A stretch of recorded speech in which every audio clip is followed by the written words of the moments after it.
Okay, we still have some people jumping in, but before we do get started, I do want to put a disclaimer out that there is construction happening directly outside my apartment. So if you have any trouble hearing me at any point, please feel free to just say that in the chat and I can readjust as needed. But this is all part of the work from home that we're all used to now. So anyway, that being said, I would love to get started. Hi everyone, super excited to be here with all of you. My name is Kate Burke and I work at Alto IRA. And so back in 2018, we launched the Alternative IRA, which is an individual retirement account that gives investors the freedom to invest in alternative assets using Alto's platform. So with an Alto IRA, you can either invest in your own alternative asset opportunity, or you can find one using Alto's investment partners. And I also want to thank David and the team at GCI for co-hosting this series with us. So before I get started, I'll let David quickly introduce himself for those of you who don't know him, and then we can get started from there.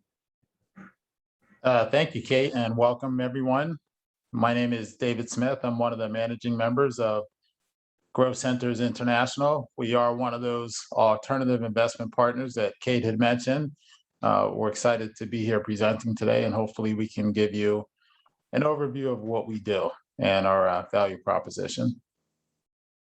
Okay, great. Thanks, David. Okay, so before we dive in, just a very quick disclaimer that I am not a financial advisor or a CPA, and this conversation is meant to be purely educational. I'm not offering any investment or tax advice here. So if you do have specific questions about your personal finances and options, as always, just consult your financial advisor. So part one, those of you who are here with us signed up for a 4-part series on investing into alternatives using an Alto IRA. And I think it's really important that we just start with some of the basics and talk about what is a self-directed IRA and why you might want one or need one. So there's obviously a lot of ways to invest towards retirement and for the future and for longer term investing, the main buckets being a 401k sponsored by your employer or individual retirement accounts. But really the main reason to use an IRA to invest, taxes. So IRAs are a really good option for those seeking tax efficient methods to invest towards retirement. The main point here is that all assets that are held within IRA accounts grow tax deferred. However, that being said, there are different tax implications depending on the type of IRA account you choose to open, and I'm going to break that down on the next slide. So most of you probably know the differences here, but for those who may not, I'm going to quickly highlight the differences in traditional and Roth IRA accounts.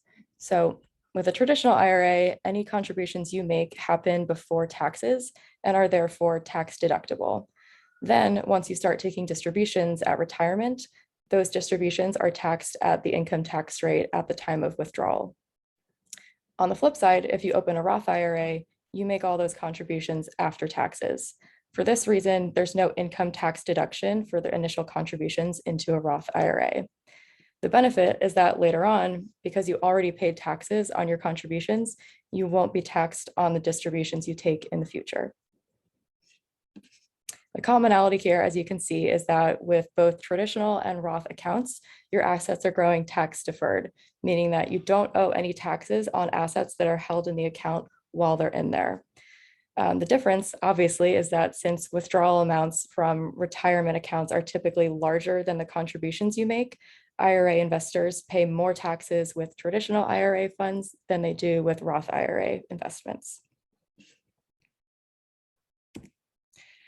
Now, the big question here, what's the difference between a traditional IRA and a self-directed IRA? Why are we here? So technically, there's no legal distinction between an IRA in the traditional sense that you get from a brokerage like Fidelity or Schwab or another financial institution and a self-directed IRA. All IRAs are considered self-directed, meaning that you as the investor choose what you're investing in. However, brokerage firms and financial institutions have limited options. So let's say you have your IRA with Fidelity or Schwab, or again, another one of those larger financial institutions. Your IRA portfolio with them is probably mostly made up of a mix of bonds, publicly traded securities, and mutual funds. Now, you could go to them and say, hey, I really want to invest in startup XYZ. My friend started this company, they're doing a friends and family round, and I'd really like to use my IRA to invest into this. What would happen is that they actually wouldn't let you. And this is because most brokerages and custodians don't allow investments in unregistered securities, otherwise known as alternative assets. So in order to have more flexibility to invest in alternatives, you need a self-directed IRA that allows you to invest in non-traditional alternative assets like private company securities, crypto, real estate, precious metals, and more. And taking a step back, I do want to do another quick comparison of traditional IRAs versus self-directed IRA. And I do want to highlight that when I say traditional IRA at the top here, I'm referring to like a brokerage IRA that you're getting through a major financial provider. So both of them have traditional and Roth options. They both are subjected to tax-deferred growth for assets that are held inside the account. There are income limits, but only with Roth accounts, not for traditional IRA accounts. Both types have contribution limits, and there can be required minimum distributions for traditional IRAs, but not for Roth IRAs. But the real takeaway that I want everyone to get from this is that with a self-directed IRA, you can invest into alternative assets. And that's really what sets Alto apart. And it makes the process easy for everyone to find and invest into things that your traditional IRA brokerage won't allow you to do. And what I'll end with is a couple of common myths, things that aren't really what you might think about retirement accounts. So first, just got to move my screen over. A lot of people think they can only have one IRA account. This is not true. There's no limit to the number of accounts that you can have. What is limited, though, are those contribution amounts, and some accounts are restricted based on income. Next is that a lot of people think they have to transfer their entire balance over to a new IRA, which is also not true. So you can choose to transfer a specific amount to your Alto IRA when you open an account, or you can transfer everything. And most of our customers choose to roll over a portion from a 401k or an existing IRA. And then lastly, if you participate in your employer's 401k, I can't contribute to an IRA. This is also not true. There's no stipulations or restrictions that disallow people to invest into 401ks and IRAs at the same time. You're allowed to have both type of accounts, and you're allowed to have multiple IRAs. And with that, I will start to take any questions if there are any. I can check the chat.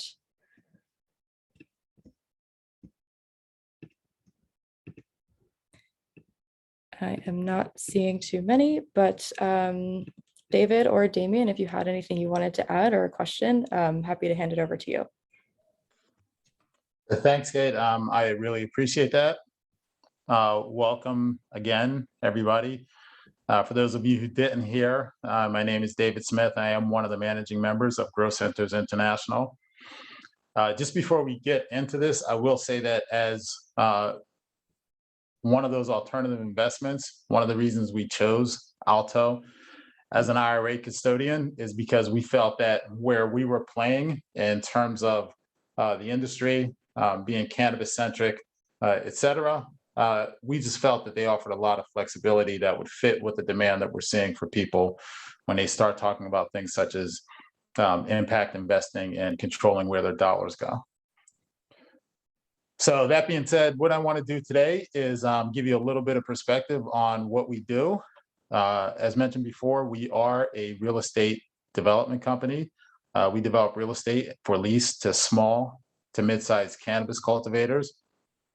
You'll probably see some parallels between our model and the data center model, which is no accident, since the data center industry is really what inspired us to come up with this.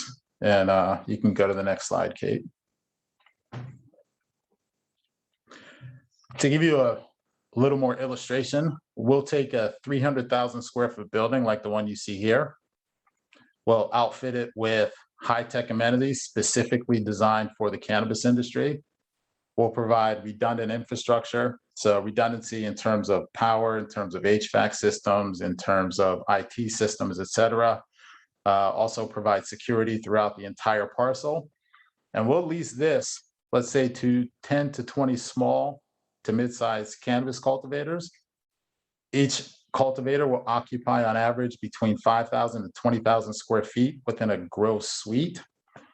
And by providing this infrastructure to these small to mid-sized cultivators, now they can focus on their core business. They don't have to try and become real estate developers and navigate all of the perils associated with that. So by providing this infrastructure, as somebody so eloquently put it, we are really selling the picks and axes to this new gold rush. We're not necessarily the miners ourselves, but our infrastructure is a critical component to that mining operation. Next slide, please, Kate. So as we dive a little bit further into the actual building amenities, you can see here a list of them. So environmental controls for specific strains or genomes within the grow suite, that's what we're providing. Needless to say, 24/7 security throughout the building and the entire campus. Power, adequate power, not only for today, but also for future growth. And also rate controls, and you'll see some of that when we start talking about our partner ecosystem. We touched on redundant infrastructure. By nature, an indoor environment protects against some of the external elements, pests, weeds, extreme weather events, which are becoming a lot more common. And also jurisdictional compliance for permitting. So when a cultivator comes and says, hey, I need to pull a permit, and they're being asked for proof of compliance with environmental air quality or security plan or zoning, we actually provide that and enable that or enable the cultivator to pull a permit by checking all of these boxes. Next slide, Kate.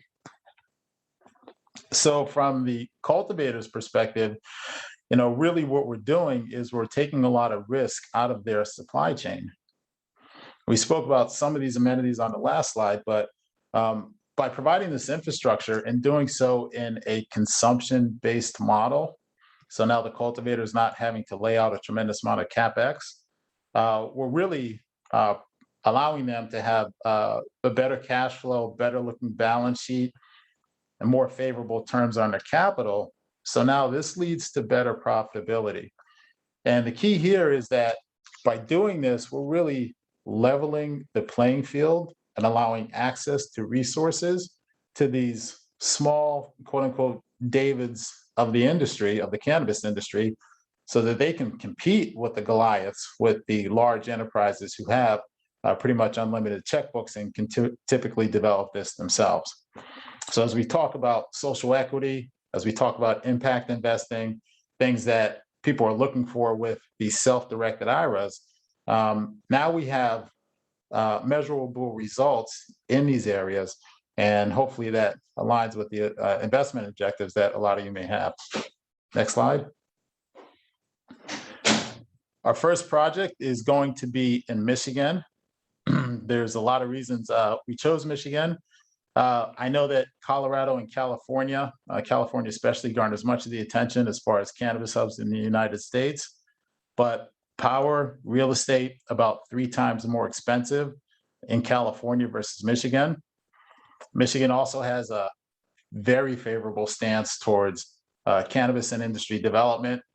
We all understand the hole that the auto industry left in Michigan. So they're, needless to say, vying for industries that can replace that. And also with federal decriminalization on the horizon. Michigan is perfectly situated as a distribution hub throughout the Midwest. So when state borders start opening up, and then even international borders start opening up, Michigan is right across the bridge from Canada. So you really can't beat it as a location, as a hub, if you will. Next slide, Kate. So who's our competition? There are REITs and other facilities that do cater to the cannabis space. However, what you'll find is that most of these operations are leased to single occupant tenants and larger enterprises. So when we provide a model that's a little bit different because we're providing multiple individual cannabis suites for the quote unquote craft cultivator, just to borrow a term from the beer industry, that hasn't been done before. Now, we understand it won't stay that way forever, but our advantage at GCI is the fact that, number one, we have specific cannabis industry knowledge. What that means is that we can provide a service offering to our tenant base, which is unmatched because we understand all of the elements and all the requirements of that particular industry. Furthermore, we've got a ecosystem, which we feel helps ensure the success of our tenants. And they do it in a number of different ways. But now with the ability to leverage that partner ecosystem, this becomes more than just a facility. It really becomes a platform for real estate. And we'll get into some of the partnerships that we have if you want to go to the next slide, Kate.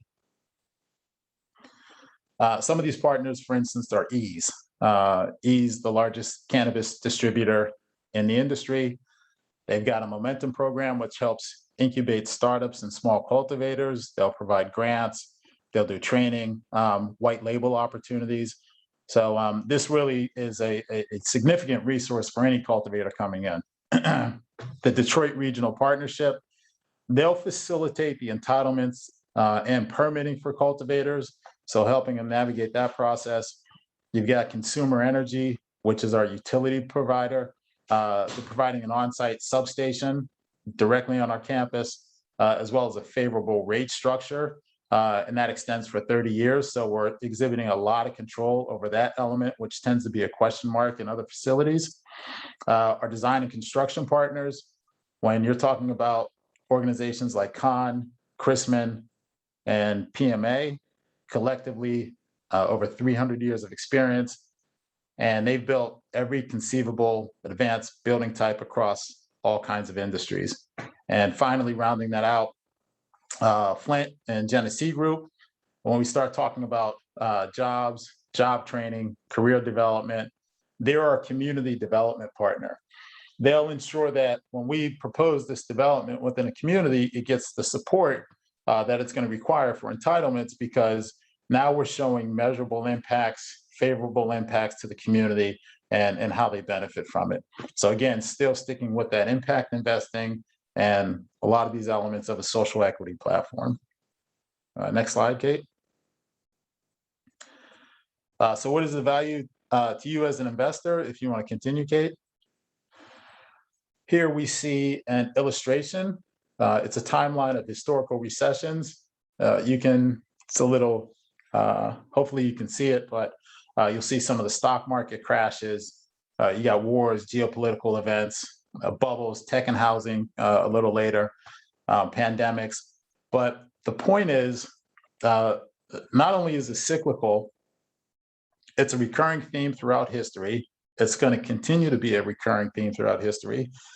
And as one of these alternative investments, we're also aligning with a cannabis-centric business model, which provides a hedge against some of these recessionary events. So we're really providing a way to recession-proof your investment portfolio.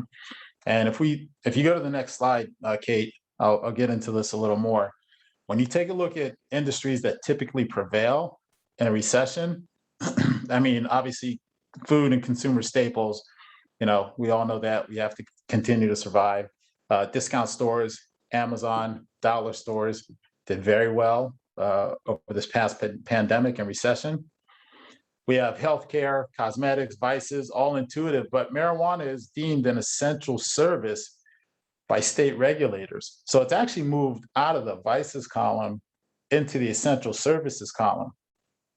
Dispensaries, the entire supply chain remained operational and profitable for the most sense throughout this pandemic. Now, as far as GCI is concerned, our facilities not only fit within that category of marijuana, which is deemed an essential service, but we've also got tentacles directly into other recession-proof sectors such as real estate, IT, and energy. So if you go to the next slide, Kate, the significance is, let's say there's a decline in the cannabis sector. GCI is perfectly situated to pivot to an indoor agriculture market. I mean, at its core, this is all indoor agriculture. Doesn't matter whether tenants are growing cannabis, spinach, berries, saffron, whatever. The GCI infrastructure model still works for serving that indoor agriculture market. So as we talk about, again, alternative investments, which are designed to hedge against some of those stock market events that Kate had mentioned will be your limitation with other custodians. Now we're checking a lot of boxes from that previous slide. Again, we're in real estate, we're in IT, we're in energy. Now we're even into consumer staples as well. So we feel this is an excellent opportunity to add some diversity to your portfolio. Next slide, Kate. So what we are, today what we're offering is we are raising a seed round of about $1 million. This is done through a private placement, which is registered with the SEC. You can see here, there you go, thanks. You can see here that it is registered with the SEC, Regulation D, Section 506C. If you really want to get nuanced in terms of everything that's in there, you can look that up at the SEC code. However, the $978,000 will be used to entitle the first project in Michigan. And by that, we mean bringing everything up in terms of approvals up to ready to pull permits. We will actually, at that time, upon entitlements at that time, a separate LLC or LP will actually buy out the project. They'll pull the permits, start going vertical with the construction. They'll manage and own that specific site development. Meanwhile, GCI will go entitle the next projects. So for example, currently we have a second site in Michigan. We're looking at Nevada, Virginia, also on the immediate horizon. Other markets you can think of, upstate New York, Oregon, Oklahoma. The list will continue to go on and evolve as time passes. But the minimum investment is $10,000. We have a full prospectus, a subscription agreement, and operating agreement that's available today. You can register to receive one through our website. And now we can go to that next slide, Kate. There we go. You see our website there, GCIassets.com. You can always contact us by phone. You see the number there, 833-386-3424, or send an email, invest@GCIassetfund.com. Hopefully I've provided an overview and at least some perspective in how us as an alternative investment can potentially fit within somebody's portfolio, and maybe some logic as to why we chose Alto IRA as our custodian. I think we're going to hit the pause button and see if we have any questions anywhere in the chat or anything, Kate.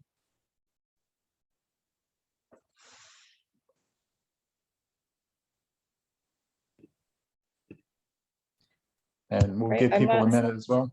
Yeah, I'll give people a minute. But again, yeah, like David said, his information, we'll share that in a follow-up email coming from GCI, and it'll also include a recording of this in case you might have missed it or dialed in late, so you can watch the thing, the entire recording again. And we'll also include my contact information as well if you have any questions about opening an account with Alto. But yeah, looking forward to continuing the series and getting to know some more of you. And thank you, Kate. Thank you for putting this on, definitely. And feel free, everybody, this will be a continual series. There will be recordings that will be broadcast, so continue to follow along. And again, we're just honored to provide this opportunity too. Okay, and with that, I think we're all wrapped up. So yeah, looking forward to next week. Okay, bye everyone.